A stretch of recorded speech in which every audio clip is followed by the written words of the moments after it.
permits to residents for ferrets. Okay, Erin. yeah. So going back to 17, we'll just go broadly back to Okay, 17A. So we had the 4 petitions that were referred, that you received in February that are scheduled for action today. We've already discussed 2016-30 related to American bullfrogs. There are 3 other petitions in front of you today for consideration and possible action. We have 2016-31, which is a request for the commission to issue restricted species permits for ferrets under certain circumstances. Staff recommendation is to deny. The commission has previously indicated that it will not authorize wild animals to be possessed as pets. And for clarification, under section 2116 of the Fish and Game Code related to the importation, transportation, and sheltering of restricted species, wild animal is used in this chapter as a means any animal in the classes, including mammalia, which is not normally domesticated in this state as determined by the commission. So as it is, ferrets are included on the list of restricted species. They are defined by code as a wild animal. For the next petition is 2016-32. This is a request to remove all size and limit restrictions on the take of striped bass. Staff recommendation is to deny. It is inconsistent with existing commission policy and potentially significant impacts that require further analysis. Possible options for striped bass management are currently scheduled for discussion at the Delta Fisheries Forum that I mentioned on May 24th by the commission, looking for to address that issue. And then we have petition 2017-001 related to archery hunting, which is a request to allow firearm possession for concealed carry weapons permits while archery hunting. The staff recommendation is to refer this to the department for evaluation and recommendation. Great. Under 17B, there are 3 non-regulatory requests that are scheduled for action. One is requesting that commission authorize permits to bring mountain lion products into California from mountain lions legally harvested in another state. Our recommendation is to deny. It's outside your authority. It requires a legislative change to Fish and Game Code section 4800B1. The next request is a 2-part request for the commission to discuss a ban on roboducks, and the second is to request a ban on lead fishing tackle. The staff recommendation for the first part is to deny. This was analyzed in the 2017 draft environmental document for the waterfowl hunting regulations, and no new biological information has been presented to indicate that any change is warranted. And on number 2, the recommendation is to deny. Regulatory requests must be submitted using our regulation change petition form. And the final request is regarding commission meeting procedures. It's a request for the commission to consider change in public noticing and comment deadline processes, specifically to post materials 72 hours before the comment deadline and extend the late comment deadline.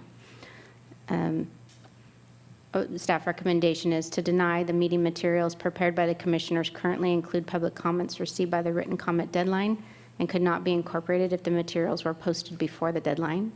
And 2, the second request would require a regulation change, and those must be submitted on the petition form. Finally, under 17C, this is for pending petitions that have been previously referred to the department or commission staff.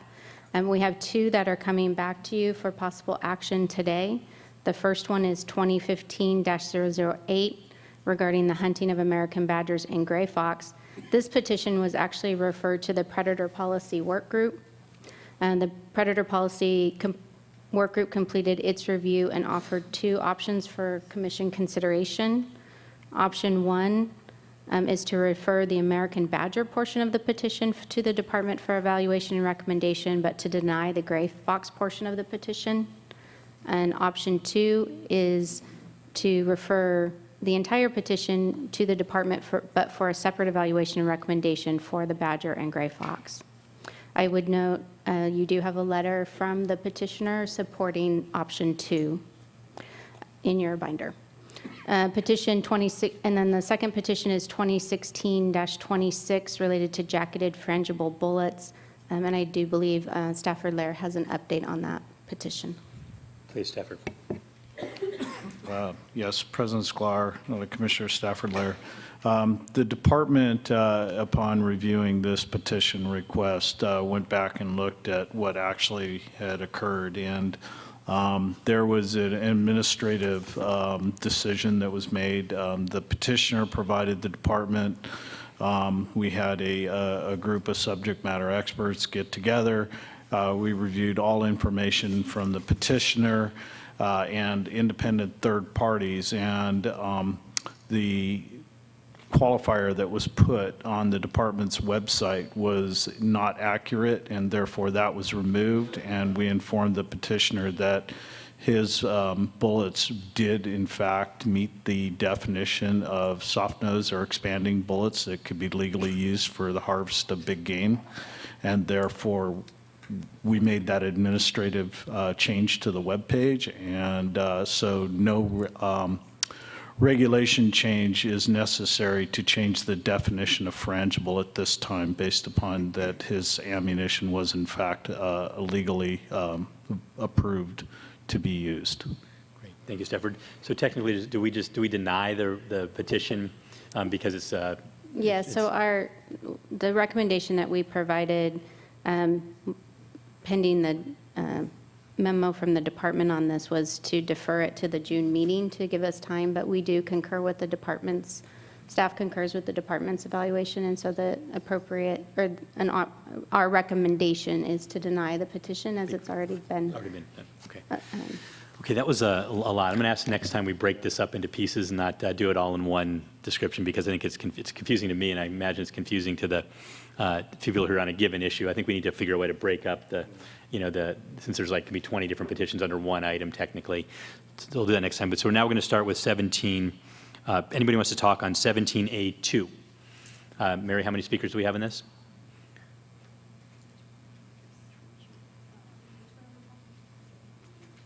$14 speakers. Okay, I'm going to have to limit it to 1 minute per speaker, and ask that if you merely want to repeat what somebody else has said, that you say, I support the speaker before me, or I support. So Mary, please call the names. Bonnie Meyer, Jennifer Fearing, Randall Masario, Please, Bill, I'm sorry, Mary, hold on. When you hear your name, will you start coming up so we can start the speakers, please? Bill Gaines, Tyler Jenningen, Brad Falk, Melinda Treefinger, Pat Wright, Laura Lee, Tara Arden, Kelly Stein, Claudia, sorry, I don't know the last name, Philip Legault. Okay, we're going to start with the first speaker. I'm going to ask that anybody else who wants to speak come and sit in the front couple rows, because if I ask for speakers and nobody's walking up, we're going to close public comment. Please. Okay. Thank you very much, President Sklar and staff. First of all, I just want to say once more, thank you for having us. And on behalf of the Ferret people and the Ferret friends and friends of the Ferrets, keep in mind that like our dogs, like our cats, and including now people are going to Russia to buy foxes as pets, there has been coyotes known to be pets. Ferrets shouldn't be game animals. And if you've been to Petco and PetSmart, keep in mind that they sell a lot of ferret stuff. So ferrets are part of the community. They're part of our family now.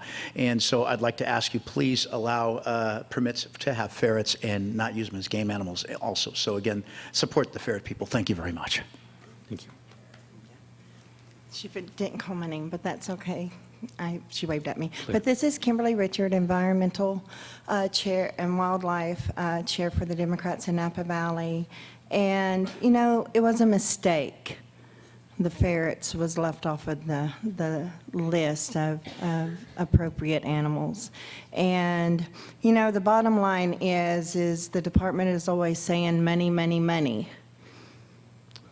I am in support of the permit sale for them to have their ferrets.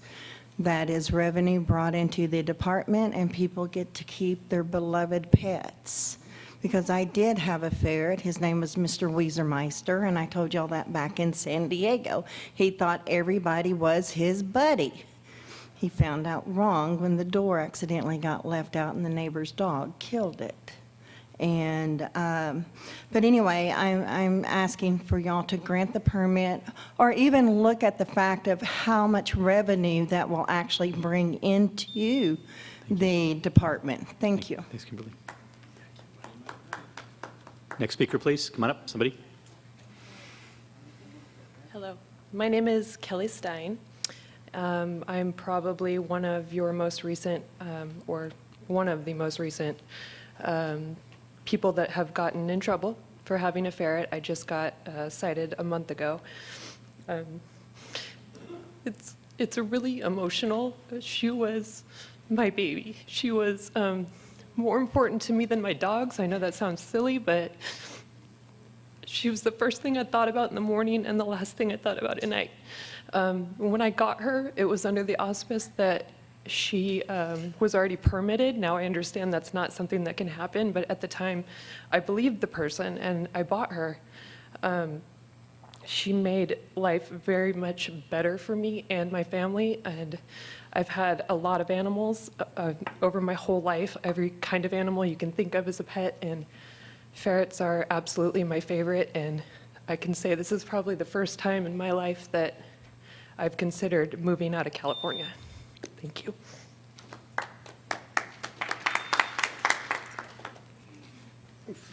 Good afternoon. Pat Wright with LegalizeFerrets.org. I've been doing this since 1993. I do have to take exception that we've been listening to other people go on, and you had some very difficult topics, but they went on, and then when the ferret people come up, you say, oh, you're limited to 1 minute. I don't really think that's fair. And also, I don't think it's fair to label ferrets as wild animals. Does any one of you, would you say on camera, that you believe the domestic ferret is a wild animal? Google domestic animal right now. Ma'am, if you're going to interrupt, we're going to have to ask you to. Well, I mean, really, all right, search in your hearts. Do you really think that's true? Our previous dealings with you gave us a little bit of hope. The environmental impact report, preliminary report, it took 7 years before it was read, so we're very grateful for that. And the objections and the report, we thought, well, it was overly cautious. It was logical and consistent. You gave us 2 objections. Fish and Game would lose jurisdiction over ferrets if you did it that way, and ferrets could pose a threat to wildlife. We overcame both objections. If you issue permits, which you're allowed to do, you're not going to lose jurisdiction. You have a letter from every state of the union saying that there are no ferret attacks on wildlife. But deny, because you've indicated you will not authorize wild animals to be possessed as pets. Them's fighting words. So let's see. And then, interestingly enough, on April 19th, a woman was stunned to see a zebra wandering California neighborhoods. There's no regulation over zebras. You have no authority over zebras. Why are zebras okay without any regulation, and domestic ferrets cause so much problems? I don't know. So I've been doing this forever, and early on I asked Senator David Kelly to help us, and he said, oh gosh, I know, I'm not going to help you. Ferrets shred tissue, drink blood, and eat babies.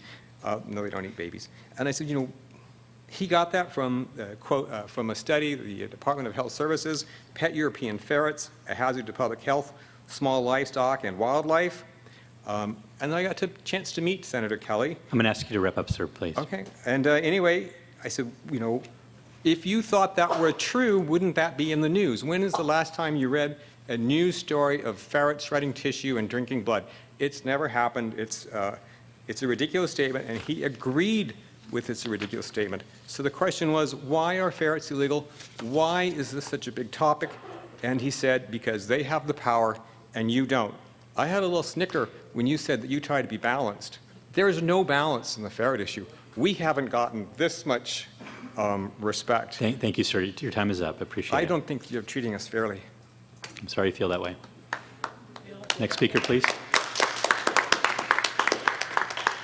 My name is Claudia Trefsker. I'm representing Ferrets Anonymous, an organization that has existed since like 1990.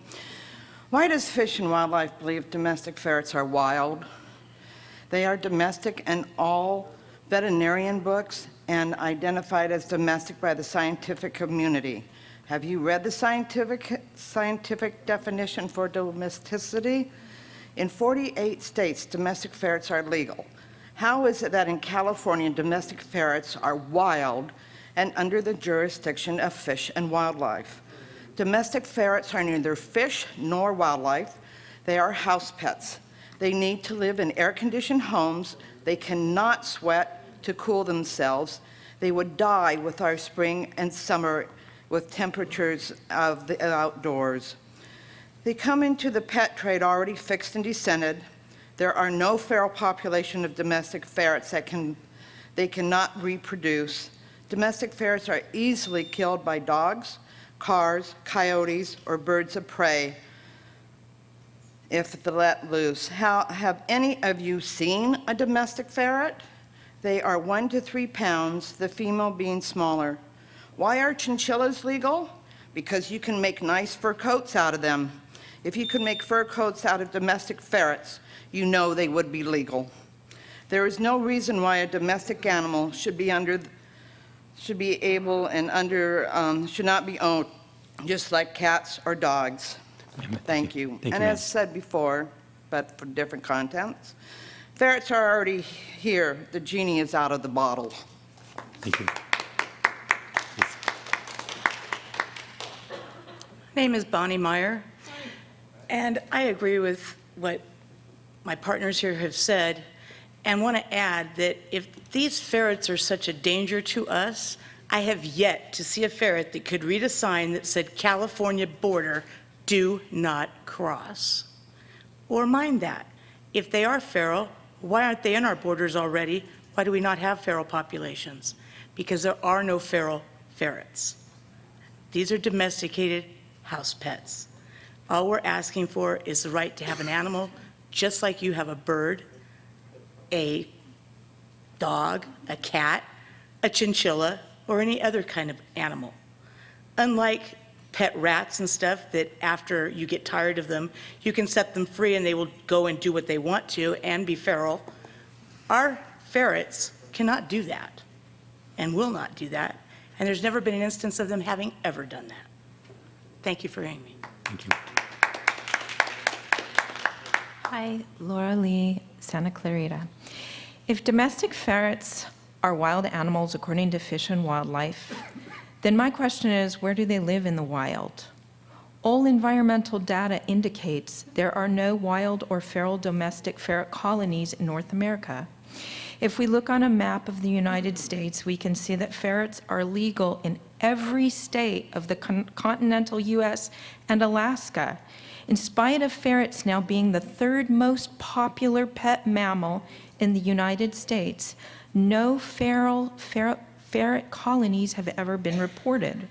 Currently, there are an estimated 1/2 million domestic pet ferrets in the state of California. If you visit almost any pet store here, you will see supplies being sold for ferrets. In spite of the fact so many have already been living here for decades, there are no feral ferret colonies in California.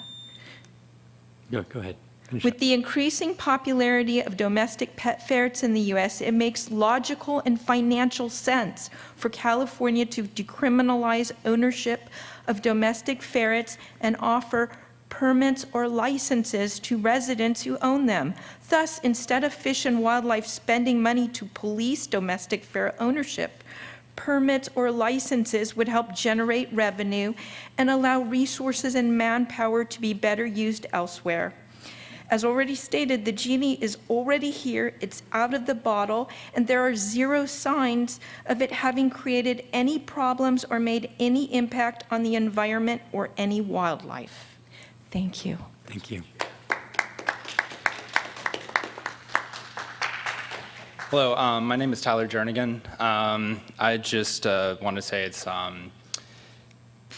it's probably not often that you guys see an opportunity to take an animal off the restricted species list, and this may be an inconvenient matter or a difficult matter. I understand there might be a perceived risk, which obviously we're trying to prove is unfounded. But I just wanted to be real quick and just say that compromising personal liberty or, in this case, animal welfare or health for the sake of bureaucratic convenience is a bit ridiculous to me. So I'm not going to go on anything else because I think we got more people to say, but thank you very much. Thank you. Hi there, my name is Philip Galt. I'm a sound mixer. Grew up here in LA, native. When I was in elementary school, I had the opportunity to babysit a ferret. It was very cool. It was a friend of the family had one, and he went on vacation. Since then, I've met and been friends with a couple other ferrets, and they've all been very cool. I'm not particularly fond of cats, and I'm slightly offended by the fact that I feel that cats actually do what ferrets are accused of doing, but everyone's okay with that. And that is to say they go feral. They attack native species, and yeah, we all know the problem with cats. Besides that, ferrets are friendlier for small apartments. They're nice companions. They like to cuddle. They're very playful. And yeah, I would just also like to add that I agree with pretty much everything that's been said by everyone in front of me. And there's been no instances of feral ferrets being found in California, so all the fears seem to be unfounded. Thank you very much for hearing me. Take care. Thank you. Hello, my name is Harold Pick with Union Members for Protection of Wildlife, and I'm speaking here for the ferrets. Everyone has said basically, as you can tell, there's no one behind me or in front of me that have said you need to continue preventing people from owning ferrets. I know people that have had them. They're great pets. Almost none of them get out. A lot of the laws back from the 30s, 40s, you know, considering them vermin and danger to chickens is ridiculous. I think that as we're coming into the 21st century, your laws need to come in the 21st century, and it's time that you modify the law and allow people to have ownership of these animals. The trade right now from Las Vegas to California is insane. You know that they go for $200-300 here in California because of that. So you really need to look at the law and get control of the rules so that the people can have them, and they need to end the rabies test that they do for the animals. They may be, oh, we just go take it for a rabies test, so they cut its head open.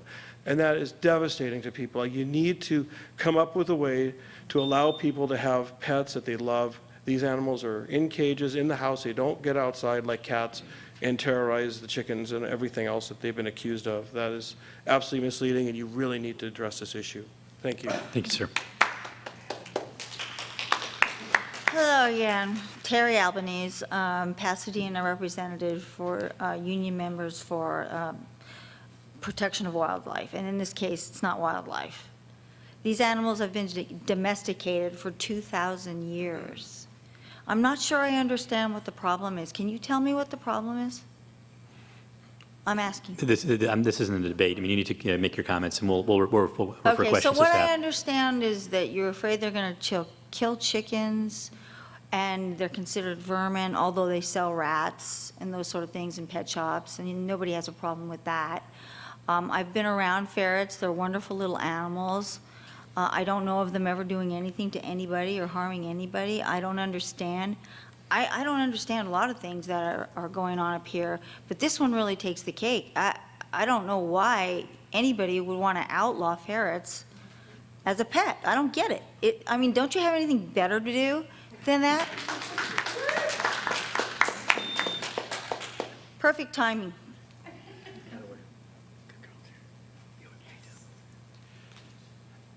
Hello, Commission. My name is Brad Falk, private citizen, and I support the legalization of ferrets.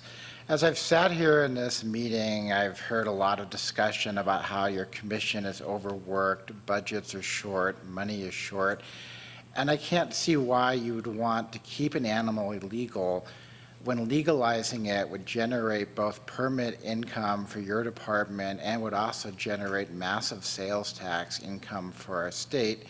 When, having lived in this state my entire life, what I hear every year in this state is that the state needs more money.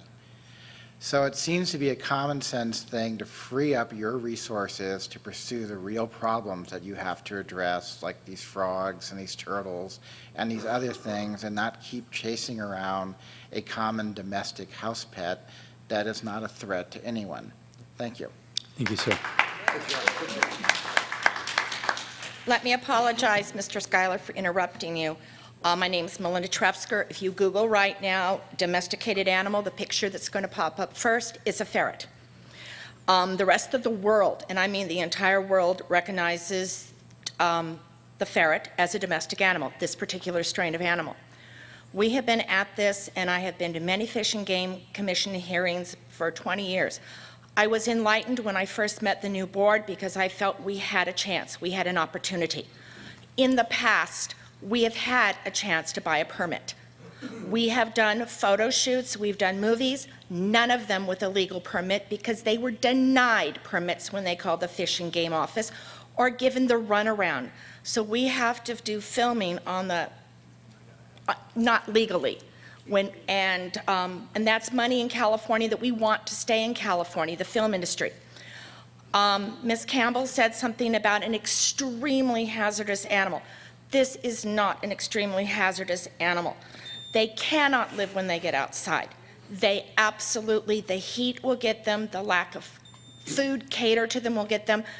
And I have sat here all afternoon listening to things about turtles and bullfrogs at 3 and 4 and 5 minutes a person, and then you limit us to 1. I'm really hoping that you gain some money and hire some much-needed staff to help you with this turtle and frog issue, which is really an issue.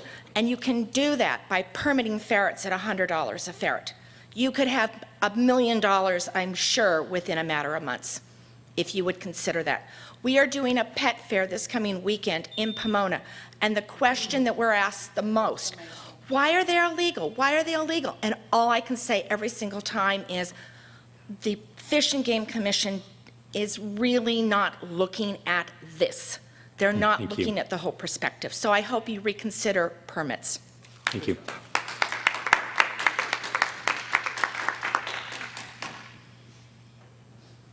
Sir? Roger Dobson, Protect the Wolves. I'm here to speak on behalf of them. I wish I could get half of this many people to come out and support our group. Come on, you guys are talking money. $500,000 ferrets in California. Even if you only permitted them for $20 a year, it's $10 million a year. She could afford to have more help to do what she needs to do. I really don't see the problem with helping these guys get their permitting. Thank you, sir. Thank you. Mr. Gaines. President Sklar, members of the Commission, department staff, my name is Bill Gaines, speaking on behalf of the California Waterfowl Association. In the 1880s, ferrets were released in New Zealand's pastoral lands to try to control rabbits. 10 short years later, the nation realized they had made a big mistake. They had spread into the forested areas and throughout the entire nation. They spent millions and millions of dollars ever since then trying to get ferrets back under control in New Zealand. Why? Because they were having devastating impacts on their native birds. 15 years ago, New Zealand banned the sale, distribution, and breeding of ferrets in their country.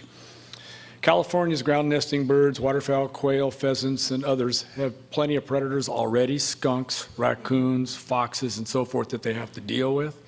They don't need the additional pressure provided on them by ferrets should they get loose and survive in the wild. Studies have shown they do escape and they do survive in the wild here in California with our mild climate. This issue's been in front of the Fish and Game Commission before. I testified on this 20 years ago. They denied it at that time after fully vetting the issue. Why? Because of that threat to native birds. We ask you to do that again this time. Thank you very much. Thank you. Please. You've already spoken, I believe, sir, haven't you? 20 seconds. No, ma'am, come, please. Hi, I'm Angelique again with Union Members of the Preservation of Wildlife. And I just want to say the reason why the ferret became a pest in New Zealand is because it actually mated with another type of wild, with another kind of ferret, I believe. It was like a wild ferret.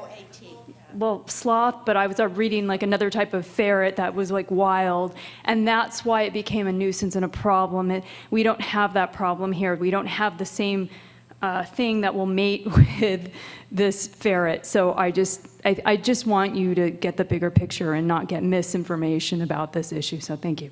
Thank you very much. Is there anybody who hasn't spoken? Is anybody who hasn't spoken? I'm sorry, sir. We've heard. There's a falsehood that was said. We don't take any specific fact until we research it and our staff research it ourselves, so don't worry. Can I just for your consideration, because the ferret is a restricted species, it would have to be a restricted species permit. I highlighted that under the presentation regarding non-native turtles for issuing permits for non-native turtles under the restricted species list. And so I would just highlight the terms and conditions that currently exist involve record keeping, health certificates, the fees that I previously discussed, which would, for animal care, is about $53 per year with a $50 application fee. Decisions would have to be made on whether or not to require inspections. Inspections start at $225. There's requirements on humane care and treatment. There's minimum caging and facility standards. There's transportation standards or provisions. There's provisions for violations, provisions regarding release, and then again, finally, inspections. So all of those permit conditions would need to be evaluated in terms of what's appropriate under this consideration, given that these permits are not intended for private ownership, they're intended to regulate businesses. Okay. Aaron, if you help me remember, last time we discussed this issue, there were two options. One was for the nonprofit, the former nonprofit, to pay for an EIR, correct? Mm-hmm. And the other was legislation. Those are kind of the two paths that are available to these folks if they want to change the California law. That it's not, we're very limited in how we can do it and the process we have to go through if we're going to do anything at all. Right. The commission would, if they wanted to look at removing domestic ferrets from the list of restricted species, we would need to look at doing based on the report that was provided, probably a full environmental impact report. The problem is if potentially significant impacts are found in the analysis that's conducted, by removing them from the list, the commission would not have the authority to mitigate those impacts, so you would have to do a statement of overriding consideration. Right, which is makes it an opening for every type of animal that might. Right. Somebody might want to have root out restrictions. So we've explained before the ways in which you have a couple of paths available to you. The current path is not a workable one. It's not a matter whether we think it's right or wrong. It's a matter of the fact that we all took an oath to uphold the Constitution of California and we uphold the laws of California. So we've explained before how and why you must pursue certain paths. Those two paths are open to you. Going to the legislature for specific legislation on this species that would absolve it from the other rules that are in place, or to fundraise yourselves for an EIR to